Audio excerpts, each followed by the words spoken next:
वक्त काफ़ी निकल गया है। सॉरी आंटी, आई बी ब्रीफ। आंटी का भी कंसर्न वही है जो इस वक्त मेरा है। पर मैं एक बात बोलना चाहूँगा कि आज एक बात बैठे हुए मेरे दिमाग में आ रही थी कि हम जब ये बोलते हैं कि सत्संग करने वाले का भी कल्याण और सुनने वाले का भी कल्याण, तो हम ये क्यों भूल जाते हैं कि ये हमारे गुरु ही डिसाइड करते हैं कि सत्संग कौन सुनेगा। एनीवेज, मैं अब वक्त ज़्यादा नहीं दूंगा। सॉरी मेरी थोड़ी स्लर्ड स्पीच के लिए, लेकिन मेरे सत्संग के बाद आप समझ पाएंगे।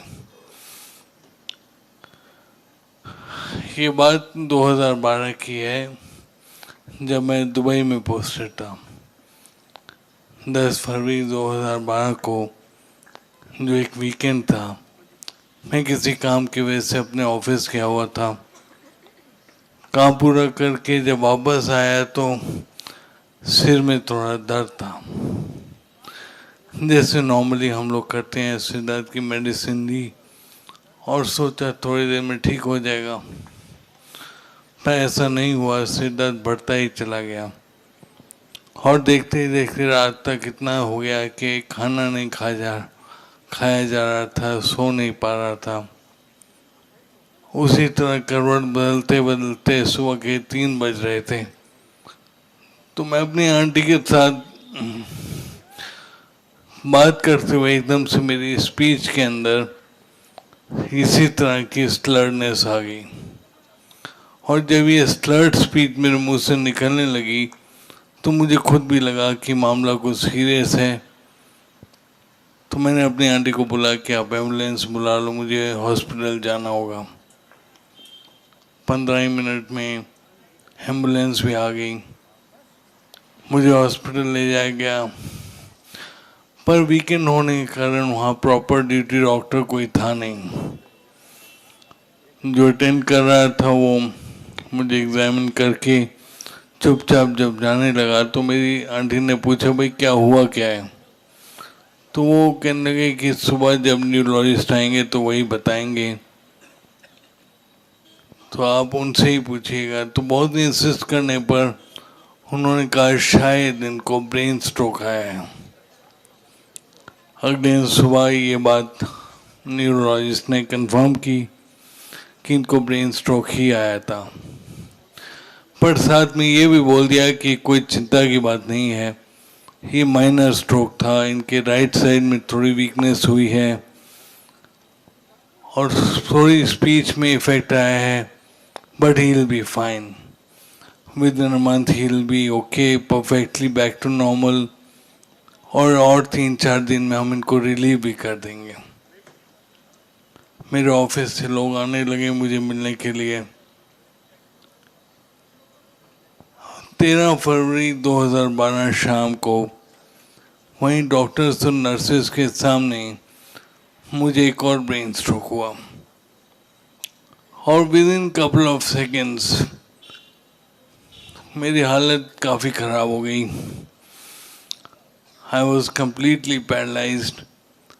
मेरे दोनों अपर लिम्स, लोअर लिम्स, मेरी स्पीच पूरी तरह ख़त्म थी, लिम्स पूरी तरह पैरालाइज थे, जॉज बिल्कुल टाइट हो गए थे। मतलब I was almost a dead man जैसे बोलते हैं, बॉडी पूरी अकड़ गई थी। मुझे आईसीयू में ले जाया गया और वहाँ मेरे को मॉनिटर लगाया गया। अब यहाँ पर मैं आपको बता दूं कि मेरी होश, मुझे समझ सब बात आ रही थी। तो मॉनिटर की तरफ जब मैंने देखा तो मेरा पल्स रेट 18 पे आ गया था, जो नॉर्मली 100 पे होना चाहिए, वो 18 हो गया था। मैं अब इस बात को थोड़ा सा शॉर्ट में ही चलूँगा क्योंकि वक्त की कमी है। पर जो उस रात को बोला गया मेरी आंटी को कि शायद इनको वेंटिलेटर पे लगाना पड़े, मेरी आंटी को एकदम ध्यान आया कि 3 दिन पहले जब हम हॉस्पिटल आए थे तो इन्होंने इंडिया में किसी को इन्फॉर्म नहीं किया था, ये सोच के कि वो लोग चिंता में आ जाएंगे। और जब डॉक्टर ने एश्योरेंस दे दी थी कि ये ठीक हो जाएंगे, तो उन्होंने वैसे भी ज़रूरत नहीं समझी। पर अब डॉक्टर्स इनके सर्वाइवल पे सवाल उठा रहे हैं। 3 दिन के अंदर सब कुछ बदल गया है।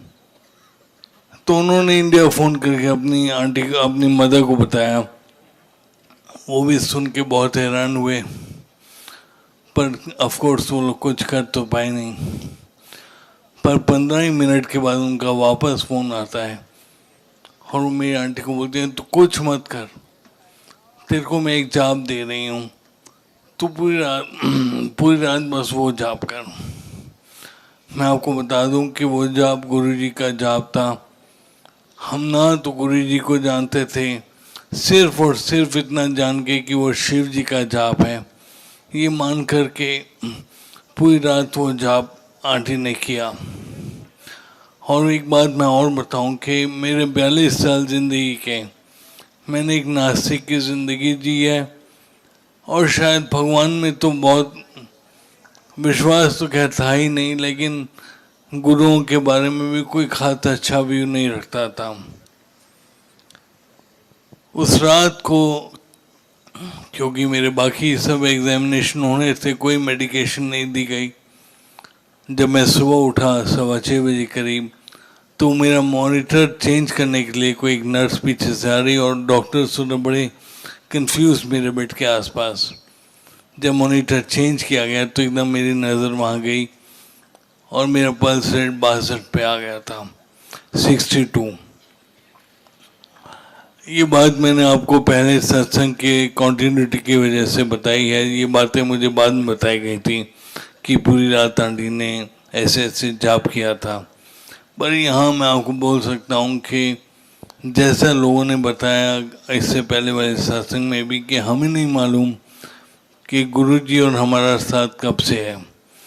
इससे कोई फर्क शायद गुरुजी को नहीं पड़ता कि हम लोग नास्तिक हैं, उनमें आस्था रखते हैं या नहीं रखते, पर गुरुओं का काम, भगवान का काम हमेशा पॉजिटिव तरह से चलता ही रहता है।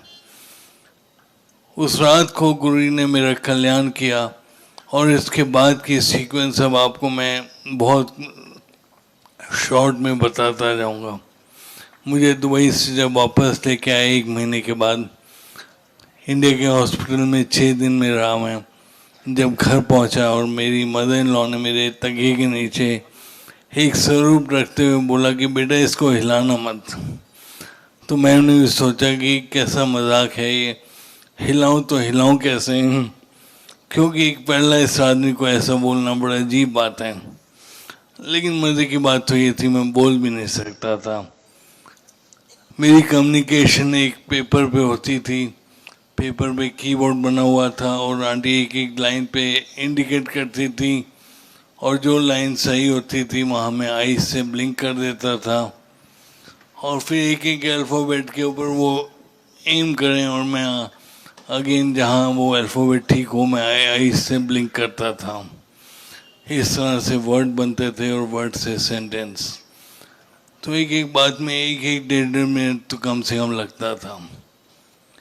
एक बात जो मैं बहुत अक्सर दुबई से ही बोलता है कि मुझे घर जाना है। मेरी हमेशा से दिल में ये शायद डर बैठा हुआ था कि हॉस्पिटल में मुझे कोई इन्फेक्शन हो जाएगा। मालूम नहीं क्या वजह थी, लेकिन ये सब ख्याल गुरुजी ने क्यों दिल में डाले, डर मेरे अंदर क्यों आया, मुझे आज भी नहीं मालूम। पर मैं आपको इतना बता सकता हूँ कि जब तक मैं हॉस्पिटल में रहा तब तक मेरे अंदर बहुत ज़्यादा डर था, और यहाँ तक कि मैं इस हालत में भी नहीं था कि ये बात मैं कम्युनिकेट कर पाऊँ। पर फिर भी मैं अंदर ही अंदर इस बात को लेकर बहुत चिंतित था। मेरे डॉक्टर्स ने जब घर आना शुरू किया, फिजियोथेरेपिस्ट ने, तो उन्होंने मुझे नॉर्मल ट्रीटमेंट जो उनका होता है वो देना शुरू किया। लेकिन कुछ ही दिनों में उनको जो रिकवरी मिली, जो स्पीड मिली, उससे वो बहुत हैरान थे। और अलग अलग टाइम पे डॉक्टर्स ने एक ही बात बोली, इट्स अ मिरेकल। हो ना हो आपके ऊपर ऑलमाइटी का हाथ है। मैं तो खैर इन बातों में तब भी विश्वास नहीं करता था, पर कभी सुबह ही बात सुनने को मिले, कभी दोपहर के डॉक्टर को, कभी शाम के डॉक्टर को। कुछ हफ्तों के बाद मेरी अपने अंदर ये जिज्ञासा जगी और मैंने पूछा, भाई ये तुम जो बार बार गुरु का जिक्र करते हो ये है कौन? और मेरे को नहीं मालूम मैं जिद पे कब आया। मैंने ये जिद की कि मुझे बड़े मंदिर लेके चलो, और जब मैं बड़े मंदिर जाने की जिद कर रहा था तो मेरे ब्रदर इन लॉ ने मुझे बोला कि आप थोड़ा ठीक हो जाओ फिर आपको ले चलेंगे। पर फिर मैंने इंसिस्ट किया। ये बात मुझे एक मंदिर जाके मालूम हुई कि गुरुजी अपने चोले में नहीं हैं, पर वहाँ मंदिर में जो पीस, जो सुकून मुझे मिला उनके दरबार में, और उस दिन के बाद से जो मेरी रिकवरी शुरू हुई उसका मैं अब बयान नहीं करूँगा। आपको सिर्फ इतना बोलूँगा कि आप खुद देख लें कि मैं अपने दोनों पाँव पे खड़ा हूँ, मेरे हाथ चल सकते हैं, आज मैं खुद ड्राइव करता हूँ, मैंने ऑफिस रिज्यूम कर लिया है, और इन 4 सालों में कुछ ऐसी अनहोनी, अनहोनी इज रॉन्ग वर्ड, कुछ ऐसी अचंभे वाली बातें हैं, जैसे कि मेरी कंपनी ने 4 साल से न सिर्फ मेरे को रिटेन किया, हर मंथ मेरी सैलरी मेरे बैंक अकाउंट में आती रही। तो गुरुजी हर छोटी बात बड़ी बात का ध्यान रखते हैं। ही इंश्योर्ड कि फाइनेंशियली अगर कोई प्रॉब्लम आनी भी हो तो इनकी वो प्रॉब्लम ना आए। ये छोटी बात है aunty. Well if you insist, I don't know इसको क्या बोलेंगे। इसके अलावा मैं आपको ये बता दूं, थोड़ी देर पहले जो अभी मैंने आंटी ने कहा था कि हम हाथ पे हाथ डाल के बैठ भी जाएं तब भी गुरुजी अपना काम कर देते हैं। एक्चुअली तो वही काम करते हैं। इसका एक प्रमाण ये है कि जिस गुड़गांव के घर में मैं रहता हूँ वो एक सिंप्लेक्स था, ग्राउंड फ्लोर। इसी पॉलिटिकल हालत में, सेमी पॉलिटिकल हालत में वो घर 1.5 मंजिल ऊपर और बना, और मैं नीचे बैठ कर के अपना घर बनते हुए देखता था। फर्स्ट फ्लोर तक पे जा नहीं पाता था, और मैं ये सोचता था पता नहीं ठीक हो रहा होगा कि नहीं। ना वो काम सिर्फ ठीक हुआ, आज मैं आपको ये बता सकता हूँ कि फर्स्ट फ्लोर पूरा हमारे गुरुजी का मंदिर उन्होंने खुद बनवाया है, और हर महीने का सत्संग भी हमें दिया है। गुरुजी ने कनेक्शन के तौर पे एक और फैसिलिटेट किया मुझे। मेरे कोई फरवरी से लेके आई थिंक ये बात कोई सितंबर की है जब मेरे को बड़े मंदिर में सेवा मिली, और वो दिन और आज का दिन है, हर थर्सडे को मैं गुरुजी की सेवा में होता हूँ। मुझे लग रहा है कि मैं बहुत बह जाता हूँ क्योंकि सत्संग बहुत हैं, लेकिन कभी और मौका मिलेगा मैं ज़रूर करूँगा। आज के लिए सिर्फ मैं इतना कहूँगा कि एक नास्तिक को आस्तिक बनाया गुरुजी ने। इसमें ये मत देखिए कि मुझे और सांसें दी गुरुजी ने, या मेरे साथ गाड़ियाँ मिली, मुझे घर मिला, ये सब मटेरियलिस्ट बातें, ये सब बेकार हैं। लेकिन एक नास्तिक को पूरी लाइफ उसकी ट्रांसफॉर्म करके आस्तिक बनाया, ये सिर्फ और सिर्फ हमारे गुरुजी कर सकते हैं, हमारे परमात्मा कर सकते हैं। जय गुरु।